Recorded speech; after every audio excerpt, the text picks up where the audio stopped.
The place that is spoken about only in whispers. A dark area that spawns the beginnings of urban legends. A place where anything can happen and usually does. During the light of day, it hides just outside of view.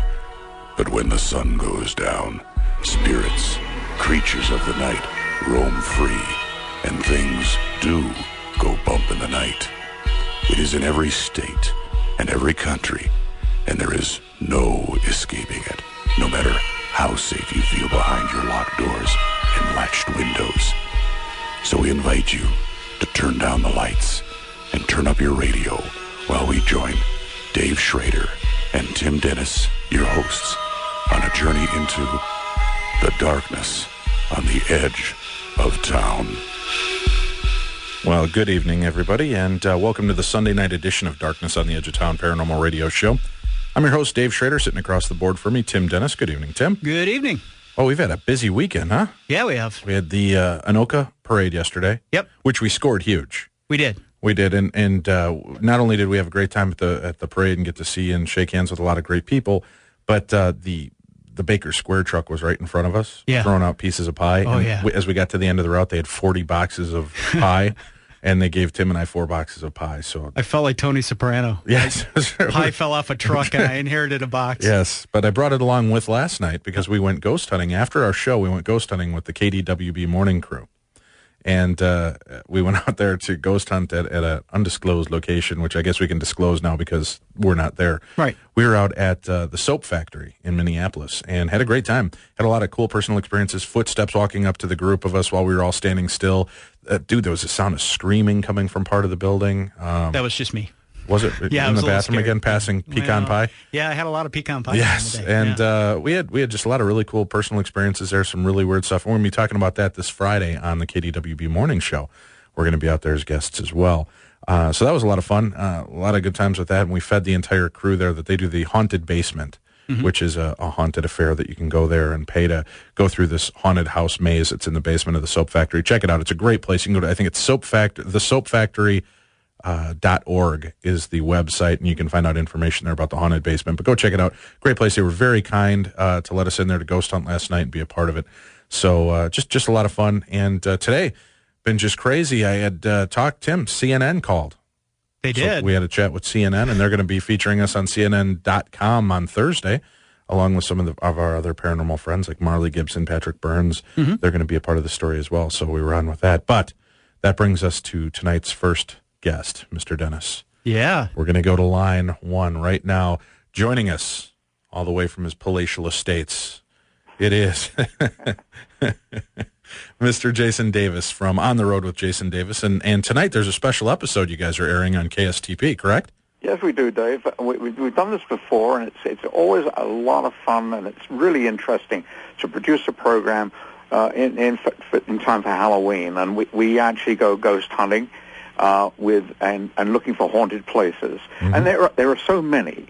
It's unbelievable. We could produce 10 programs because Minnesota must be one of the most haunted places in the country, with just a very rich field of ghosts and goblins and spirits and all sorts of wonderful places that we visit. Right, and tonight, for people that aren't familiar with, tonight on KSTP Channel 5 at 10:35, you can watch On the Road with Jason Davis, and it's On the Road Looking for Ghosts is tonight's episode. First off, they go off with the crew of Dead Reckoning, which is a new paranormal TV series that's shooting a pilot here in the Twin Cities, and they were shooting it at the Mounds Theater in St. Paul. Do you know this group? Oh, I do. Very well, yeah. As a matter of fact, Adrian Lee. Very good, and they are very well equipped. Yes. They have some very technical equipment which they can, or they claim they can contact the spirits. And they actually do on camera. And it's quite exciting, and for some people, quite scary. They go to a theater in St. Paul called the Mound Theater, and evidently it's got a number of ghosts. One of the main ones is a projectionist that allegedly threw himself off the balcony at some point in the dim, distant past and still haunts the projection room.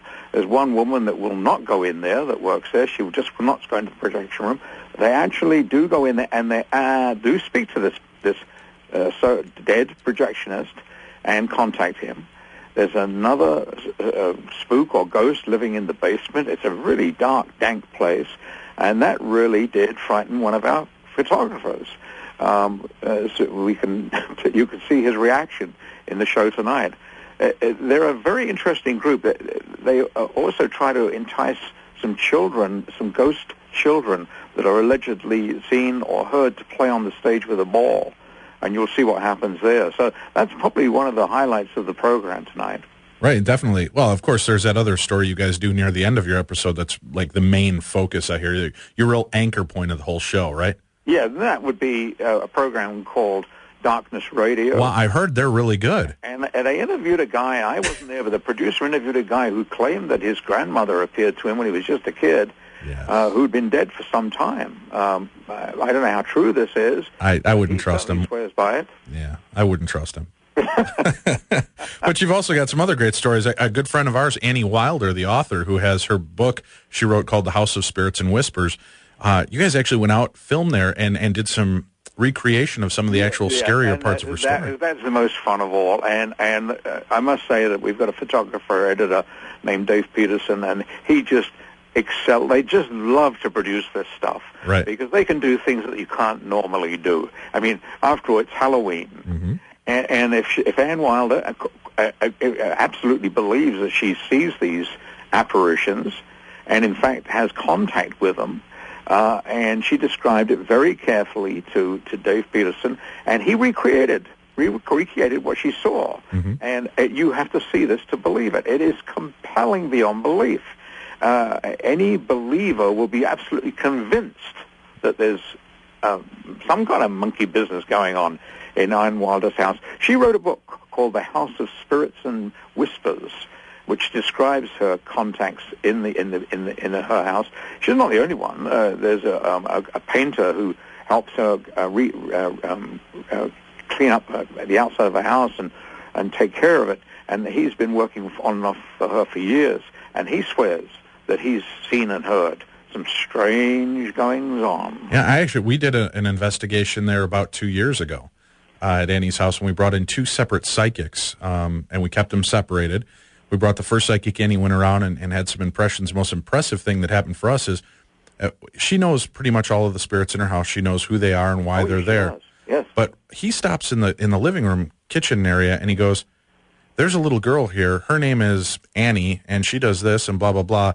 I'll just give her the name Annie for now. And he describes her, and Annie Wilder, the owner, looks at me and kind of shakes her head, and we escort him out. And as soon as he leaves, the other psychic is en route to us, so they never get a chance to talk or see each other. They're in separate vehicles. And I'm talking to her, I go, "Well, what did you think?" She goes, "Well, he hit it on a lot of the stuff in here, but this little girl, Dave, I don't have a little girl ghost here. I've never heard of that." And we came in with our second psychic, CJ Sellers, and we walked around the house. And CJ is very good at what she does, but she always claims she's not good at getting names at all. And what's really interesting is we got into her house, we got right to that exact same spot where Robert Baca had stopped, and CJ looked around, she goes, "Oh, there's a little girl here. Her name is Annie." And she begins to describe the exact same little girl that Robert had described an hour earlier. Explaining that. Exactly. That's just explain. Unbelievable. So, yeah, she's got a beautiful, and it's a great book, like you mentioned, House of Spirits and Whispers. We've had Annie on our show a few times, so check out the book and pick that up. And then you got to go out to Annandale, Minnesota. Yes. That is rated as the most haunted B&B in the United States. And it's run by a wonderful woman who is a psychic, too. And Sharon Gamble. Railroad Hotel. Right. And a very quaint-looking place right on the highway in Annandale. 3 stories. It's a full-service hotel, has a restaurant and a bar, and each room is beautifully furnished in very sort of Victorian fashion with heavy drapes and great big opulent 4-poster beds. It's a perfect place for ghosts. Now, did you have any experiences yourself when you were there? Well, no, but we heard about a lot of them. Right. I mean, we went there in broad daylight with cameras and lights, but we interviewed some of the staff, and they gave us some very, very convincing stories about things that went on. And we did a little recreation, but not too much, because we didn't need to. Their stories were just scary enough. The restaurant on that day was empty, but they say often when it's empty, they can hear a crowd of people in there, and a woman in a big, long blue dress will walk through the kitchen suddenly, and appear and reappear and disappear. The staff were quite convinced that the place is haunted, and people find that very attractive, and they come from far and wide to stay there. You know, and I jokingly say that it's the only hotel I've ever heard of where you are told that you're going to be sharing a room, but you don't know who with. Right. The funny thing was, I went out there for an event that took place about 2 years ago as well. It was a shamanistic retreat, and they were doing some ghost hunting, and they had a bunch of sensitives that were walking around taking notes in notebooks. And they weren't allowed to talk. They just kind of walked around the floors. And then we all got back down together in the main hall in the dining room area. And Hanakia Zedek, who was running the event, along with Neva Turnock, they said, okay, let's start going over. And people would repeat, okay, I was on this floor. This is what I saw. And it was amazing how many people saw the same thing on the same floor. And they had it written in their notes so you could go check. And just some crazy little stories like that. And, I was sitting there, I'm a skeptical believer. And she also talks about the fact that she, has all these crazy ghosts and pet ghosts and everything in the house. Well, we were doing this shamanistic ritual where everybody's laying on the floor and they're drumming, and you're supposed to get in touch with your spirit guides. And she has a big black and white Angora cat that's at the hotel. I don't know if you had a chance to meet the cat when you were there. Yes, and in fact, the cat will star in our program, as you will see in about an hour or so, an hour and 20 minutes. Well, the cat had been bothering me all night. So as I'm laying on the floor, the cat kept coming up and nuzzling me, and I kept trying to push it away because we were supposed to be focused and in the moment. And finally, after about a half an hour of the drumming and just not getting in touch with my spirit guides, I started petting the cat. And I sit up about 5 minutes into it and look at the cat, and there's nothing there, but my hand is stroking blank air. But I can feel the fur, I can feel the skin, I can feel the cat pressing up against my hand. And that's when Sharon told us that she had ghost cats in the building as well. And I found out from a girl that was kitty corner from me laying on the floor that she had been getting harassed by the cat too. She thought it was the cat. She kept batting it away. So the two of us were playing ping pong with an invisible cat all night. Yeah. Interesting stuff. They do have murder mysteries there from time to time. Yes. And I was very excited about that. Not for me personally, but I've got a daughter who really is interested in this kind of thing, and I wanted to take her. And it was just booked up. There were just so many people who want to do this. There just wasn't an opportunity. And then, as you mentioned, the last bit on the show you're going to do is a little bit about Darkness Radio tonight as well. Yes, indeed. Now, the show airs on KSTP Channel 5. That's going to take place at 10:35, so it's a little over an hour from now. An hour and 20 minutes. And it's On the Road with Jason Davis. Check it out. TiVo it if you want to listen to the show tonight, so you can make sure to watch it. It's a wonderful episode. And, Jason, thanks for keeping us involved and being a part of the show tonight and also allowing us to be a part of your show. It was my pleasure. Thank you very much indeed. You have a good night, and please ask your listeners to tune in to KSTP. Now, can you tell us, too, Jason, we've got listeners all over the world. Is there a site that they can go watch this episode afterwards? You won't be able to see it tonight, but you'll be able to see it later next week, by Tuesday for sure, on www.kstp.com/OTR, On the Road. That's right. It's www.kstp.com/OTR, and you'll be able to watch it online anywhere in the world. Well, thank you very much, Mr. Davis. You have a great night, and everybody will be tuning in at 10:35. Thank you, Dave. You have a good night, too. Thank you. And you guys stay tuned. We're going to be back with more. We've got book reviews with Susan Cummins, the lovely Bree Sanders, and we've got a couple other special guests lined up for this first hour. We'll be right back with more Darkness Radio. Good evening. Welcome back to Darkness on the Edge of Town Paranormal Radio Show. I'm your host, Dave Schrader. Sitting across the board for me, Tim Dennis. Our Halloween party is coming up quick this Friday night, Tim, out at the very haunted bed and breakfast, the Palmer House Hotel in Sauk Center, Minnesota. Are you going to be there, Tim? Yeah, I am. The lovely intern Ben will be there. Yep. Susan Cummins, our book reviewer, will be there. Yep. Bree Sanders, our national news correspondent. Adrian Lee, our international news correspondent. And Nicole Remini, our movie critic, will be there. We're all going to be there shaking hands, meeting people, having fun. We're going to also ghost hunt that night. And here's something really cool, guys. We're going to be raising money for Second Harvest Heartland, which is the food shelf services over 52 different counties throughout the state of Minnesota. For every $1 donated, it delivers $9 worth of food to a family. So for as little as a $50 donation, they will be able to supply $450 worth of groceries with their buying power. So come on out with an open heart, have some fun. You can bid on a chance to ghost hunt with us that night from 1:30 in the morning till 4:30 in the morning. and be a part of this really great little deal. And all the money that we raise is going to go, and let me repeat that, all the money we raise is going to go to Second Harvest Heartland for that. Right now, though, Tim, we have an exciting new opening, don't we? It's about that time, isn't it? All right, let's hear it, buddy. It's time to welcome our book critic and cunning linguist of culture, refinement, and stories that will make your skin crawl. Live from the tower we keep her locked in, Susan Cummins. There you go, Susan. You get your own introduction every week now. How do you like that? Oh, darling, I think it was absolutely smashing. I'm sure Adrian is at home cringing right now at my horrible English accent. Probably. Oh, my God. Susan. Oh, that was an appropriate and lovely little intro. Well, good. What are we reading this week? Well, was chatting with some friends of mine and was talking about this book that I had read. And they were like, wow, you should chat with us about it on the radio show because we'd like to hear more about it. Susan? Yes? Susan, where are you right now? I'm At in my home? house. Did you just hear that come over your phone line? No, something came over my phone line? Yeah, that was really weird. It sounded very much like the EVPs you send us, Susan. Really? You're Yes. kidding me. No, you'll be able to hear it on the playback. Oh, my goodness. Tim, did you... very cool. Is that anything we can play back to her before we let her go? No, I wasn't. Nice. No, the archive is recording, but I'm not recording. You're going to have to check the archive after the show tonight, Susan. I don't know. People in the chat room, I wonder if they heard that. That was a little creepy. All right, let's go back into what your book was about, though. Oh, okay. Well, getting back on track. The book that I wanted to talk about tonight is by Patricia, Cornwall. Okay. And a lot of people know of her work. She does a lot of almost like CSI type of books, a lot of forensic books. But it happens to be one of my favorite books, but it's called, let me see if I got to get the whole title right, Portrait of a Killer, Jack the Ripper, Case Closed. Excellent. Yes, yes. For those that are history buffs, those who like murder, it's wonderful. Now, I love history. I'm a big fan of murder myself. How about you, Tim?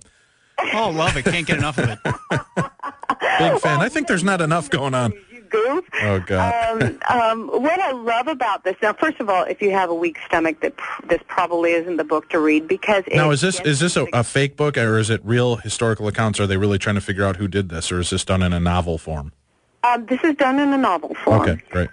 It has real accounts. She was able to get into the archives and sort of takes apart all of the evidence that they received during all of these famous murders and uses today's forensic techniques. She even spent a lot of money out of her own pocket to do DNA on some of the pieces that they still have, believe it or not, in the archives at Scotland Yard. So it's real accounts, it's the real writings, the real case writings on all of these different murders in the Whitechapel area in London, which, of course, are very famous. We've all seen shows, movies, etc., about Jack the Ripper. But what I loved about this is, again, they were the graphic details that we really didn't get that were written by Scotland Yard. Does she go over who the different suspects were in this case? You know, this book points to one that she really, really, truly feels is Jack the Ripper, and it's of a famous artist by the name of Walter Richard Sickert. And he, he's one of the Impressionist people, have collected his works for years. I've been trying to buy a piece. She bought a few of his pieces. But when she gives the evidence as she sees it, using today's forensics, it really does point to him, and I know people laugh and say, yeah, right. It was, I don't know, compelling. At the end of the book, you're like, maybe he did do it. Loved it, thought it was great. Again, very graphic. So if you have a weak stomach and don't want to hear about the graphic details of some of the most horrendous murders in history, you might want to skip over a few pages. But if you like forensic details, if you like murder mysteries, if you love history, it's wonderful. You know, I always thought this was fascinating about the case is that they had a famous artist, the artist you mentioned, as a possible suspect. They had one of the princes that they believed was a suspect at the time. And Lewis Carroll, the author of Alice in Wonderland, was also somebody that they were very interested in for this case. You know, they touched upon all of those things in the book. But, yeah, I mean, if you look at the evidence they had, it really keeps pointing back to Walter Sickert. But, yeah, they touched upon all the other supposedly, suspects back then. But I love the forensic details. And it goes back to post-mortem techniques that the coroners would use, the lives of the victims. We know a little bit about them. We know a lot of them were women of the night, et cetera, et cetera. But it goes into how they got there, their tragic stories, why they were forced into, these type of different dirty deeds back in the dark streets of Whitechapel. It really is good. It's very compelling. You feel really bad for the victims, but you know a little bit too much about their demise. Right. Again, I enjoyed it. Loved it. Very cool. And so out of 5 stars, what are you going to rate this? Gosh, that is a real hard one. I enjoyed it. A little gory, but I like that. I would say 4.5. Oh, very good. If you like true crime in a novel form. Now go ahead and give out the full name of the book again. It is Patricia Cornwall. It is Portrait of a Killer, Jack the Ripper, Case Closed. And you can find it, of course, I wanted to make sure you could still get it. It was released in 2002. Amazon still carries, paperback, hardback, and it's also on audio CD. Very cool. Well, Susan, as always, thank you very much. And we will see you in a few days for the Halloween party. I am so excited about the Halloween party. It's going to be great. And I'm going to have to give you a call offline because I think we're going to go ghost hunting Wednesday night when you get in town as well with the KDWB morning show. I want to do a little bit more investigating before the Halloween live appearance, so I'll have to talk to you about that off air. Thanks a lot, Susan. Have a great week, and we will talk to you soon. All right. Bye now. All right. Take care. Hey, you guys, stick with us on the show. We got a fascinating show coming up. We also have some national news with Bree Sanders going to be with us right after this next break. And then this evening, we're going to be discussing demonic possession, oppression, and exorcism with our guests, Father Andrew Calder, Chip Coffey, and we're going to also have on the production coordinator for the episode of Paranormal State that airs tomorrow night. It's a special 1-hour episode on A&E, so you're going to want to check it out. We'll be back with more right here on your home for Paranormal Talk Radio every Saturday and Sunday from 9 to midnight. Darkness Radio. And welcome back to Darkness Radio right here on your home for Paranormal Talk Radio, 100.3 K-Talk. I'm your host, Dave Schrader. Hey, make sure that Tuesday you set your TiVo and record Showcase Minnesota, which is on at 10 a.m. on KARE 11. I'm going to be on it, Tim. Why? I mean, oh, good. What are you, miserable, no good. Hey, man, we're going to be bouncing all over the morning boards this week. I know we're going to be on KFan this this Tuesday morning at 7 a.m., and you can go to kfan.com, KFAN.com to listen to us. We're going to be on KDWB on Friday morning, KDWB.com. We're also going to be on Cities 97, I guess. You said you talked to BT. Talk to BT. We're going to do something before Halloween. All right, we're going to get on there one day this week. We're going to also be on the Chris Baker Morning Show right here on KTLK one day this week. And then we're going to be at Showcase Minnesota.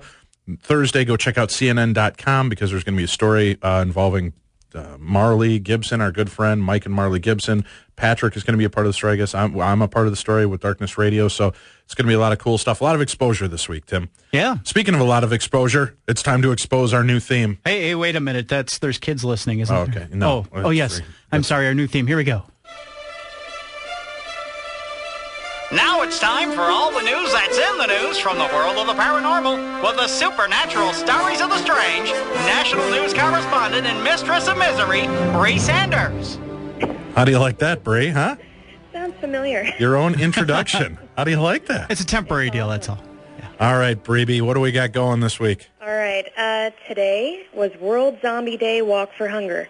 People in 52 cities participated. Actually, here in Kansas City, this went on too today. And they're basically, you show up in a zombie costume and you donated at least 3 items, I guess. So it's kind of cool. Very cool. There was one a couple weeks ago someplace else we were talking about. So Anyway. All right. Where are we off to next? Also, Sci-Fi. The Sci-Fi Channel has a new spin-off of the popular show Ghost Hunters. Yeah, have you heard about this, Tim? So, Ghost Hunters has Ghost Hunters and Ghost Hunters International, and there's a third one now. Go ahead, hit him with this. All right. Well, it's a tentative title, and it's called Ghost Hunters College Edition. Yes. The show features a group of students going around through the country to seek paranormal activity. Wait a minute. Isn't there already a show like that? Oh. I think that's called Paranormal State on A&E, isn't it? I think it's set to rival Paranormal State. Oh, wow. Set to rival them, Tim. Yes. Did you hear that?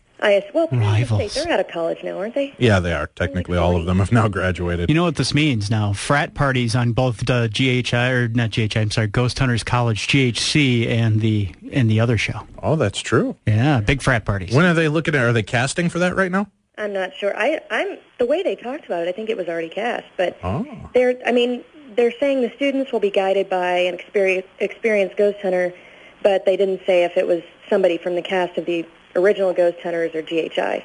So, Bree, the question then becomes, how far are we away from Ghost Hunters Gone Wild, where we have all bikini-clad ghost hunters?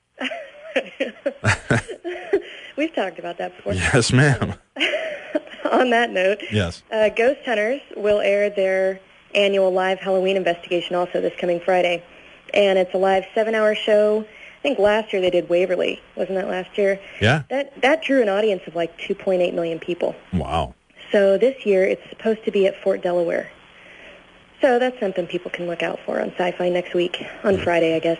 Hey, and for those of you listening, stay tuned. We do have Mark Phillips and Bill Murphy that are going to be with us here in about 6-7 minutes, and we're going to be talking about a new show that's going to be on the Biography Channel coming up this Thursday and Friday called My Ghost Story, Hauntings Revealed.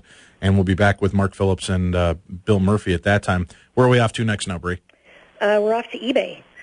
The rubber Bigfoot costume that was used earlier this year as evidence of Bigfoot, yes. the Bigfoot in the freezer, yes. It was up for sale on eBay, and it actually sold for $250,000. What? It's just a Bigfoot costume, like a Halloween costume. Sold but it's famous. $250,000. Wow. But part of the proceeds are supposed to go to the Hoax Information Center. I'm not sure what that is, but...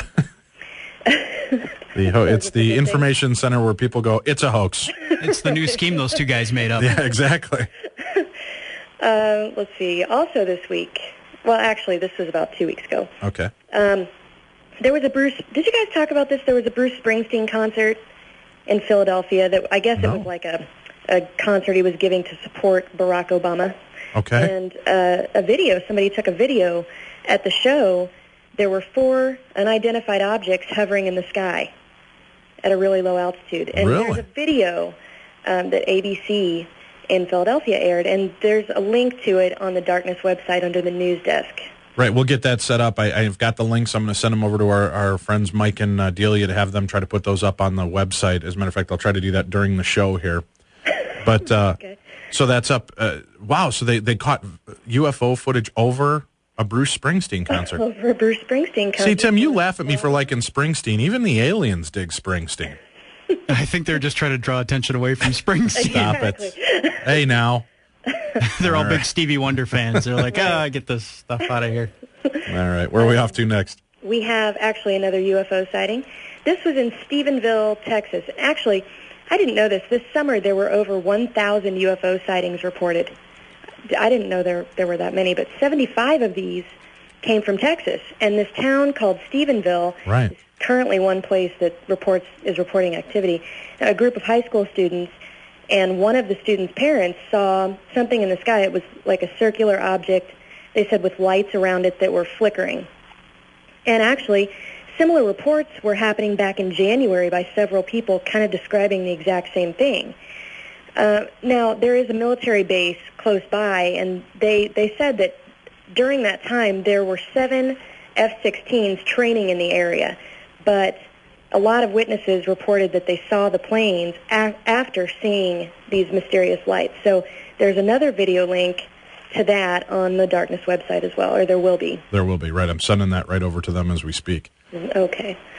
Now, here's another one, actually. There's a company called Master Replicas. They've announced that this May in 2009, they're releasing a variety of Ghostbuster props that you can buy. And now they're replicas. They're prop replicas, just to make that clear. But they have collectibles and these replicas of the proton packs and all that stuff, and it's to commemorate the 25th anniversary of the movie. Oh, very cool. That'll be out in May. There is, as a matter of fact, let me mention this because we met these great guys yesterday at the Anoka Halloween Parade, and they are doing a very funny spoof. It's called Ghostbustin' 911. Go check out YouTube and check out Ghostbustin' 911. It's like Reno 911 meets the Ghostbusters. They've got some fun little bits up there, some movie links and everything. So go check out their site. It's a really funny little place. All right, where are we off to next, Bree? I have an article about ABC has given the go-ahead to the remake of V. I've never seen this. It's just called V. It was a TV series. Yeah, it was a great TV series, yeah. That turned into a sequel, and then they had more of an ongoing series, I guess, for a while. Yeah. But it's from the early 80s, and actually... I know, Bree, that was when you were only 4. You jerk. I don't remember that, Tim. I was watching Mr. Rogers at the time. Sesame Street was very popular during that time. That's what took my attention away from V.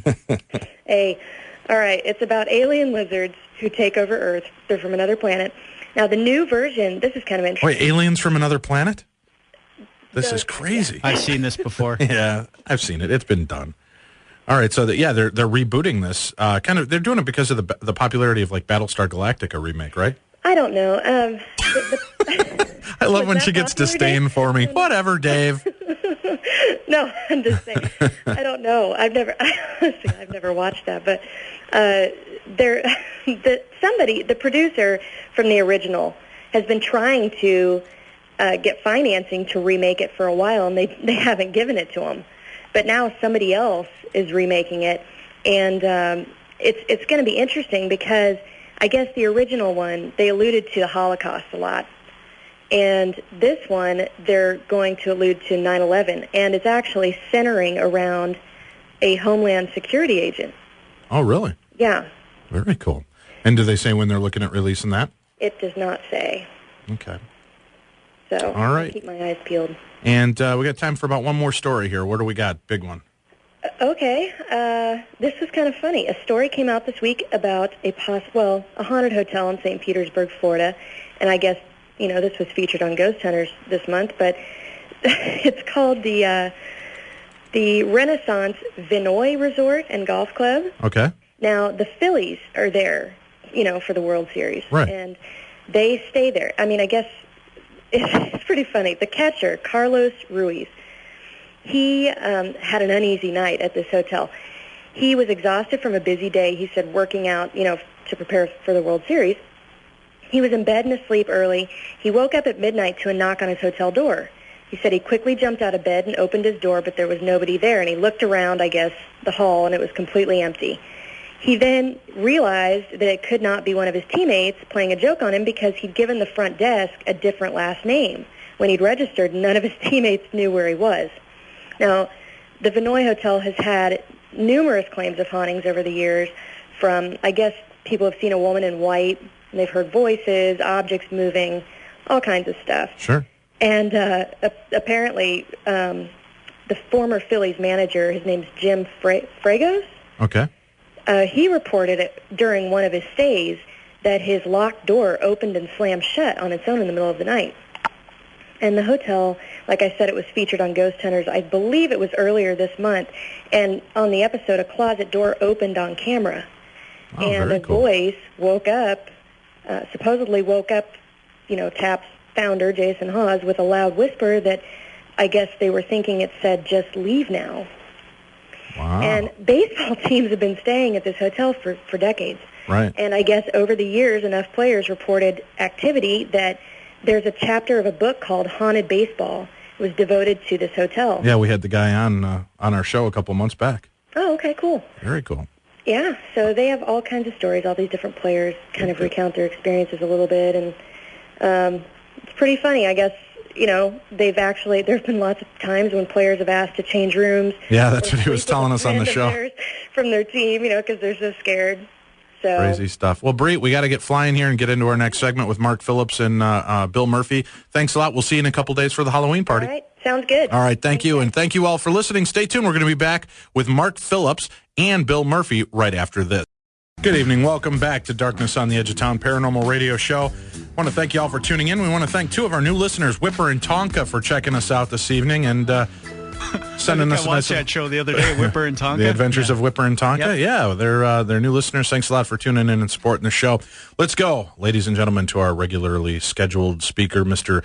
Bill Murphy for Tech Talk. Bill, welcome back to the Darkness on the Edge of Town. You have a little announcements you want to make and introduce our next speaker. Is that correct? That is correct. All right, so go ahead, and I'll let you have the line, and then you'll introduce Mr. Mark Phillips. Go ahead. Mark is the executive producer for the new show, My Ghost Story. And just a little bit about Mark so you guys can be familiar with him. He is an established producer. He wrote every episode as supervising producer of Real Stories of the Highway Patrol. He's producer for Undercover Sting, Canine Cops, Lie Detector, and another new show called Protector, which is also about undercover law enforcement. So Mark likes to get to the truth of the story in all the projects that he works on. And I was brought in by Barry Conrad, and Dave, I want to thank you because you pointed me to Mike and Marla Gibson, who actually got some evidence on a Waverly trip of yours. Right. And so they've been included, as well as Don Shy. And with that, I would like to turn over to Mark. Mark, you with us? I'm here. Mark, thanks a lot for joining us here in the Darkness on the Edge of Town. Thanks for having me. I'd love to talk to you a little bit about this. Now, the show actually airs this Thursday, correct? It airs Thursday on A&E's Biography Channel at 10 o'clock. It airs Friday at 2 in the morning, and it airs Saturday twice. If you check the A&E Bio website, you can find out what times. I think it's 9 and midnight. 11 p.m. on Saturday, and then Sunday morning at 3 a.m. Right, there you go. Good. So you guys, there's plenty of opportunities to catch this show, is what you're saying to me, huh? Yeah, so it'd be great if people tuned in Thursday night. I mean, that's a good night for a television show at 10 o'clock, I think. Yeah, no doubt about it, and it's going to air there and on Friday night as well. So how did the show come about, Mark? Well, I presented A&E with the idea of doing a show about apparitions that have been caught on tape, and I sent them some samples and some stuff that I knew that was out there. But my take on this was I didn't want to do another ghost hunting show. I wanted to do something different, and so I sent them some tape of some apparitions that I found, and they came back to me and with the idea of having real people tell their own ghost stories, which is what I was really thinking, but I hadn't framed it that way. They're very good at sort of branding and framing programming at A&E. They're very talented people, and they told me that let's try to do this for Bio. I agreed, and we made an air special, and they have an option to do a series, and they're also talking to me about doing maybe a Christmas ghost story. Very good. Well, how did you get involved with this, with the different people involved? Because Barry Conrad, Bill just mentioned. Well, Barry and I worked together years ago on Real Stories of the Highway Patrol. He was one of our best field producers. In fact, he contributed over 200 stories to Real Stories of the Highway Patrol, and he and I kind of hit it off. And we've been knocking around the idea of doing some kind of paranormal show for years, and but I'd never really quite found the right angle. And but when this came about, I figured, I'll call Barry, and Barry came in and helped me find some people who could help me find more tape. One of the people who came in to help produce this was Bill Murphy, and who's one of our story producers on the show. Great. And we went out. We found about 20 or 22 stories, and I sort of, with the input from A&E, we settled on about 7 or 8 of them. Actually, we settled on 8 of them, and we traveled to various locations and shot the interviews and the B-roll, and put it together. But we put one of the stories aside because it's actually a Christmas story, and having 8 stories in the show, we felt that with 7 we could go a bit deeper into each one of them. It should be noted that this show is in high def, and I think it's one of the first kind of ghost-related shows that's in high def. Obviously, the footage that we show on the show is not in high def. Right, because it was just taken from security cameras or people's personal videos, right? Actually, Barry Conrad, we did one story at the Bardesville cemetery in Kentucky, and he was shooting high-def B-roll in the graveyard, and he actually caught some anomalies on tape. It was quite phenomenal. So we actually do have some interesting footage on high def, but most of it is from. Well, now, tell us a little bit about some of the stories that are in there. Now, one of them we got to brag about because it's a good friend of ours with that's Marley and Mike. That's a terrific story. It's from the Waverly Sanatorium with Mike and Marley. But again, this is from a while ago when Marley was out on I think she was on one of your excursions. Yeah, it was just this last summer in June, right. I believe. Yeah, and she was researching a book on teenage ghost hunters, and lo and behold, shot the most extraordinary tape of like moving balls playing with each other. It's a story which we call the Ghost Child because, and there's another person who was at Waverly the same night who had a similar experience, and it all kind of comes together. It's quite an emotional story. Very cool. And then you've got you're covering the Ghost Rider, which I know has been the Ghost Rider. You know that story yeah. too, right? That's an amazing story. Bizarre otherworldly messages turn up on exposed Polaroid prints. The visual evidence it's mind-boggling, and I believe you're going to visit that location in December. That's the plan. Yeah. Yeah, we're going to have. They're going to actually come out to us too, as well. Is that right, Bill? And present all their pictures in a little art exhibit. I believe they will. Yeah, they actually had a gallery opening last night, hanging up several dozen of the original Polaroids, and Don Chai was there, and a bunch of other locals, and it's great to see him in person. Is fantastic. So I do believe on the Queen Mary we'll have some of those up as well. Well, we have about a minute and a half left. The most interesting story, in which I would hope that your listeners tune into, is the impound ghost from Oklahoma City, which is it's terrific security camera footage of an apparition linked to a death of a woman in an actual pickup truck caught on camera, and it's truly an amazing story. Great. Now, you said that you're developing another one for Christmas. Uh-huh. And are you going to be looking for more video and more help? Yeah, we're looking for real people who have had real experiences with either ghosts or hauntings, apparitions, and where there is some kind of visual evidence to prove it out. That's what we look for. But in terms of the Christmas one, we're looking for ones that are tied specifically to Christmas. Okay. There's a wonderful story that I have on tape already from San Diego called Tabitha's Ghost, which is really quite an amazing story. And people can get in touch with you at mark@mppt.tv. That's Mark at mppt.tv. Right, and for all of you writing it down, it's Mark at M like Mary, P like Paul, P like Paul, T like Tom.tv. Right. And that also is going to could also become a series on A&E if enough people tune in and make this thing happen for you, right? Absolutely. So the show, I think it's worthwhile because it's not a ghost hunter show. It's real people with their real experiences and with evidence that backs it up. And it's interesting because when real people have these experiences and they've seen photos and tape that confirm these experiences, they tend to become somewhat tolerant of it. Exactly. They're more freaked out than scared. Well, this airs again. It's called My Ghost Stories. It's on the Biography channel. It starts on Thursday, October 30th at 10 p.m., Friday at October 31st at 2 a.m., Saturday, November 1st at 9, and so on. Check local listings and times for showings. Mark, thanks for joining us this evening. Thanks for having us. Bill, thanks again for being a part of this with us and bringing the story to us. My pleasure, Dave. All right, guys, stay tuned. You're listening to Darkness Radio. We're going to be back with our guests talking about demonic possession and exorcism. We're going to be on with Father Andrew Calder and psychic medium Chip Coffey. More to do right here on Darkness Radio.